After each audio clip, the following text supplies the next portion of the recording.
Matailatu. Mutumuseo, yeah. Ondo Akimogun, Matailatu. Ondo Amagbajumo, Matailatu. Ondo Akimogun, Matailatu. Ondo Akimogun, Matailatu. Agege, Mugamon. Bigre. Mishawelude. Kaido Ario. Shawelude. Iki. What am I so much Shawelude? Shaka just soon we see okay. Shawelude. Kaido Ario. Shawelude. Kaido Ario.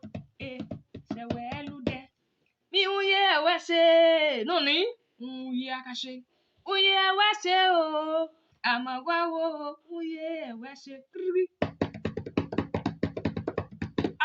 Mama no tell me to lose you. Uye wese. Amagwawo. Uye wese. Amagwawo. Mi kaya yo. Shaganesha. Shaganesha. Kaya yo.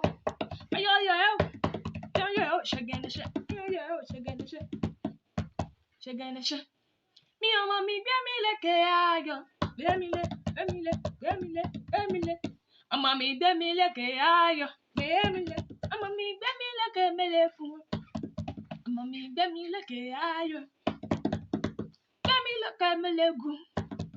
Okay. Sope. Enipe. Amando. Ogipe. We subscribe to channel Emerson.